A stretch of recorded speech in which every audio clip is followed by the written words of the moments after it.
Hello everyone. पिछले वाले classes में हम लोगों ने जो है प्रियम्बल स्टार्ट किया था और प्रियम्बल में हमने काफ़ी कुछ वहाँ पर फर्स्ट लेक्चर में देखा था, जिसमें हमने जो की वर्ड्स हैं बेसिकली सोरिन और सोशलिस्ट का हमने मतलब जाना था कि वो क्यों है, किस तरीके से, क्या है। तो उसके आगे जो वर्ड्स की टर्म्स बचे थे, मैंने कहा था कि हम अगले उसको डिस्कस करेंगे, तो ये रहा उसका अगला वीडियो और इसमें हम जो बाकी सारे टर्म्स बचे हैं उसको डिस्कस करने वाले हैं। तो चलिए शुरू करते हैं। तो टर्म है अगला सेक्युलर। ओके, सेक्युलर टर्म से सभी भली भांति परिचित होंगे। इसका अर्थ होता है धर्मनिरपेक्ष, पंथ निरपेक्ष, जिसको हिंदी में कहते हैं हम लोग। बेसिकली इसका अर्थ क्या है कि all the religion in India get equal respect, protection and support. मतलब हमारे इंडिया में क्या होता है, सभी धर्मों का बराबर सी इज्जत है, उसको उतना ही सपोर्ट मिलता है, उसको उतना ही प्रोटेक्शन मिलता है। ठीक है, सभी ही धर्मों को। मतलब हमारा इंडिया किसी एक धर्म के प्रति एक धर्म को ही बहुत ज़्यादा इज्जत नहीं, सम्मान नहीं करता, वो सभी धर्मों का सम्मान करता है। जिस तरह सोशलिस्ट जो वर्ड है उसको 42nd अमेंडमेंट से लाया गया था, उसी प्रकार इस वाले सेकुलर टर्म को भी 42nd अमेंडमेंट से 1976 में लाया गया। ठीक है, तो अब इसमें भी क्वेश्चन यही बनता है कि भाई ये पहले क्यों नहीं था। तो इसके बारे में बी आर अम्बेडकर जी ने अपना जवाब दिया था कि भाई हम जो है ना, हम जो जब संविधान जो बनाने वाले उस टाइम पर कि हमको ये लग रहा है कि बेसिकली हमको यहाँ पर ये लग रहा है कि हमारा जो कॉन्स्टिट्यूशन है वो ऑटोमेटिकली सेक्युलर है, तो हमको उसको दिखाने की ज़रूरत नहीं है, अलग से दिखाने की ज़रूरत नहीं है। उन्होंने ऐसे उस टाइम पर बताया था। ठीक है, तो बेसिकली वो तो अब बाद में आकर जब सरकमस्टेंसेस चेंज हुई तब जाके ये वर्ड जो है कॉन्स्टिट्यूशन में डाला गया 42nd अमेंडमेंट के तहत। कुछ एग्जाम्पल समझने की कोशिश करते हैं। अगर हमको एग्जाम में लिखना होगा तो कुछ एग्जाम्पल भी दे देते हैं। तो एग्जाम्पल देते हैं सेकुलर का।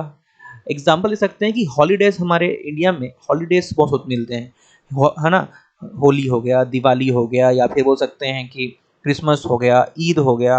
मतलब हर धर्म के त्योहारों पे हॉलीडे इंडिया में मिलती है।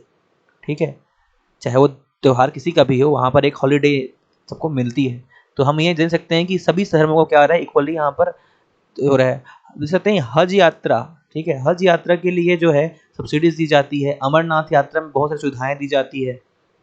उसी देखिए बहुत सारे हम लोग यहाँ पर इंक्लूड कर सकते हैं। और उसके अलावा देखेंगे कि हर त्यौहार में, है ना, हर त्यौहार में जैसे त्यौहार में जो है वहाँ पर लिबर्टी है सेलिब्रेट करने का, चाहे वो दिवाली है, चाहे ईद हो, चाहे क्रिसमस हो, सभी को सेलिब्रेट करने का लिबर्टी है दे के रखा है।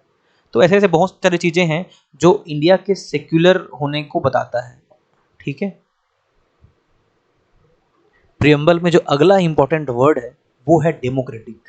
डेमोक्रेसी से यहाँ पर क्या मतलब है, देखिए यहाँ पर जो हमारा कॉन्स्टिट्यूशन है, मतलब हमारे इंडिया का जो कॉन्स्टिट्यूशन है वो लोगों से पावर लेता है। बेसिकली पावर कहाँ से लेता है, वो पीपल ऑफ इंडिया से पावर लेता है।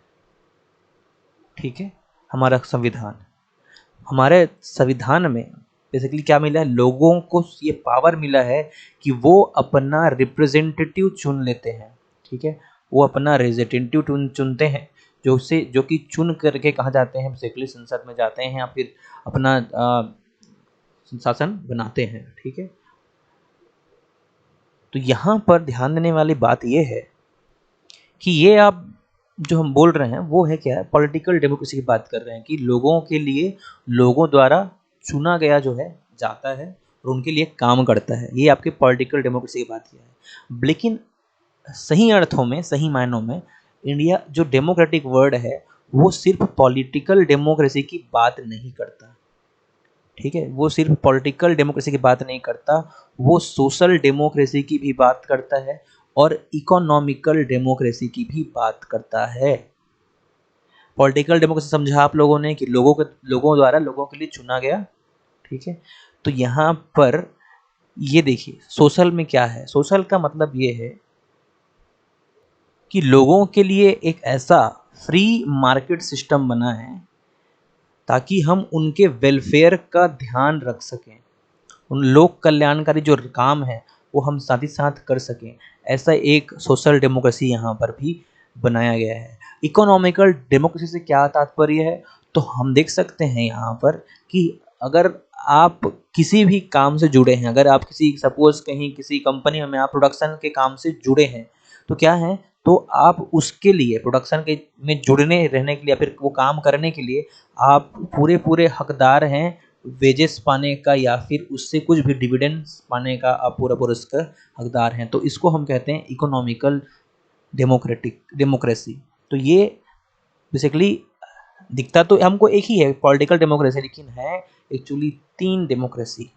ठीक है, जो अगला इंपॉर्टेंट टर्मिनोलॉजी है वो है रिपब्लिक। रिपब्लिक जो टर्म जो प्रियम्बल में लिखा हुआ है, ये राजनीतिक संप्रभुता, बेसिकली जो पॉलिटिकल हम बोल सकते हैं इसको, पॉलिटिकल जो सोर्निटी है वो लोगों के हाथ में है, कंट्री के, ये बताता है। राजनीतिक जो संप्रभुता है वो लोगों के हाथ में है। लोग ही जो है क्या करते हैं, लोग ही जो है वो ही डिसाइड करते हैं कि कौन शासन करेगा कौन शासन नहीं करेगा। और इसके अलावा हम कह सकते हैं कि इंडिया में क्या है, इंडिया में किसी भी तरह का कोई प्रिविलेजेस क्लास नहीं है।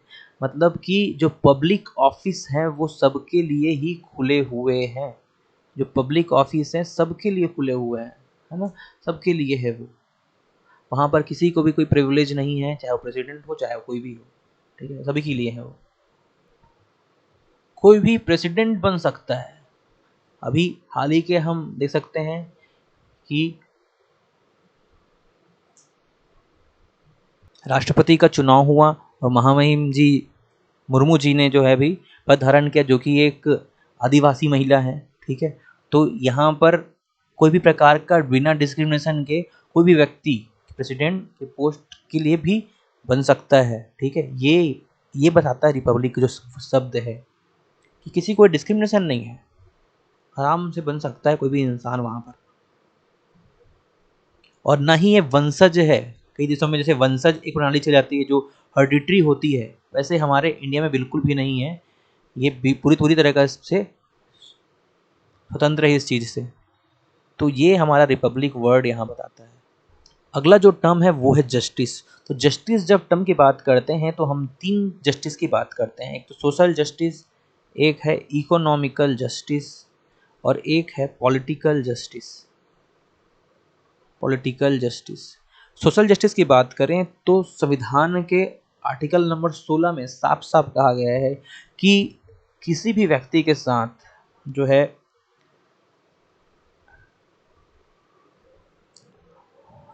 Equal opportunity for all, equal opportunity for all, ये हमारे आर्टिकल 16 की बात है जो लिखा है कि भाई जो भी सिटीजन हैं इंडिया के, ठीक है, इक्वल ट्रीटमेंट मिलेगी to the all citizen without any social distinction based on caste, colour, race, religion, sex. ठीक है, इन सब के ऊपर पे हम उन सब की किसी को हम डिस्क्रिमिनेट नहीं करेंगे, हम सभी को इक्वल अपॉर्चुनिटी देंगे उनके जॉब के लिए, है ना, या किसी भी चीज़ के लिए, बिना बिना उसमें डिस्क्रिमिनेट किए। तो ये बेसिकली सोशल जस्टिस की बात यहाँ पर हम कर रहे हैं, सामाजिक न्याय की बात कर रहे हैं।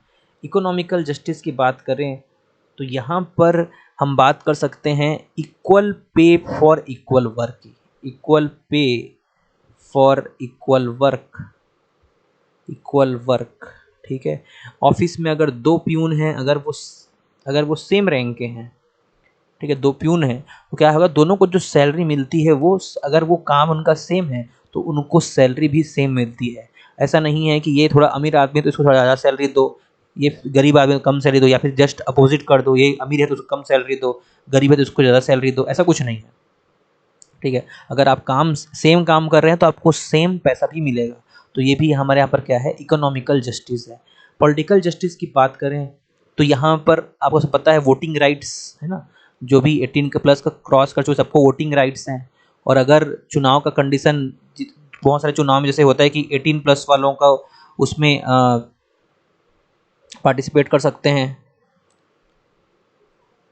मतलब अलग अलग से कि राष्ट्रपति चुनाव के लिए 35 ईयर प्लस है, तो इस तरीके से अगर किसी से चुनाव के लिए 21 ईयर प्लस है, तो इस तरीके से जिस भी कंडीशन के लिए है, तो वो अगर उसके पास अगर है, अगर वो 18 प्लस है तो यहाँ पर वो जो है चुनाव लड़ सकता है।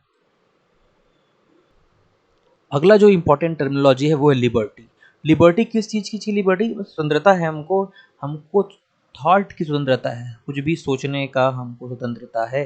Liberty of thought, expression, belief, faith, worship, हमको इन सारे चीज़ों की स्वतंत्रता है।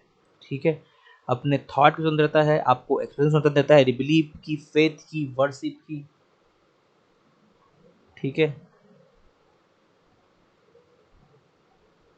एग्जाम्पल के लिए थॉट का स्वतंत्रता, राइट टू डिसेंट है ना, आपको पता होगा राइट टू डिसेंट है अपने को।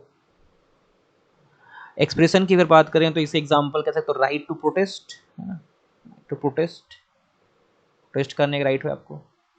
बिलीफ की बात करें तो राइट, जैसे एग्जाम्पल के लिए आप स्वतंत्र हो कि भगवान है कि नहीं है, ये सोचने के लिए स्वतंत्र हो कि उसको बिलीफ को, आपकी बिलीफ है गॉड है कि नहीं है। ठीक है, तो इसी बारे में जो कंट्री है वो कुछ कोई कमेंट नहीं करता है, आपको स्वतंत्रता है आपको मानने का भगवान को। ठीक है, तो कोई दिक्कत नहीं है किसी को यहाँ से।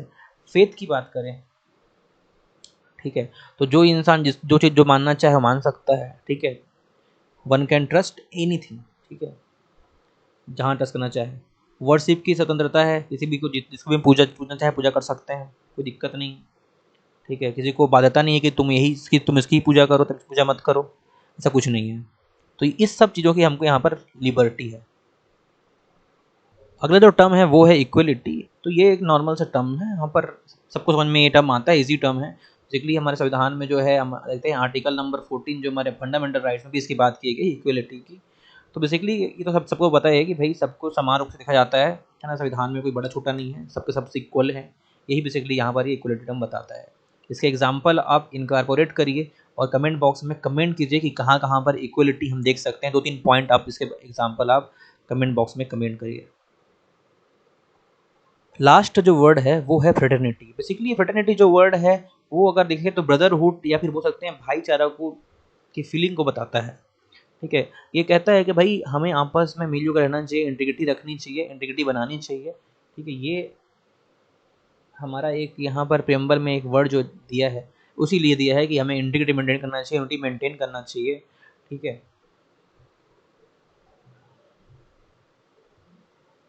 ठीक है, जिसको प्रमोट करने के लिए जो है इंडिया में क्या रखा गया, सिंगल सिटीजनशिप। मतलब what is the meaning of single citizenship? ठीक है, यहाँ पर आपको आप पूरे कंट्री का आपके पास में सिर्फ एक ही सिटीजनशिप होता है। ऐसा नहीं है कि आप छत्तीसगढ़ के हैं तो आपको अलग सिटीजनशिप लेना पड़ेगा, अगर आप महाराष्ट्र के हैं तो आपको अलग सिटीजनशिप लेना पड़ेगा। नहीं, पूरे कंट्री का सिटीजनशिप क्या है, एक ही है। ठीक है, जिसे क्या है भाईचारा लोगों में बना हुआ है। ठीक है, छत्तीसगढ़ के लोग जाकर निवास कर रहे हैं किसी स्थान पर, बिहार के लोग कहीं और जाकर निवास कर रहे हैं, आंध्र प्रदेश के लोग कहीं और जाकर निवास कर रहे हैं, तो लोगों में क्या बना, आपस में भाईचारा बना हुआ है। ठीक है, तो यही हमारा जो प्रियम्बल का फ्रेटर्निटी वर्ड का मेन मुद्दा है। ठीक है, तो इस प्रकार से जो सारे कीवर्ड्स थे वो हमने यहाँ पर ख़त्म कर लिए।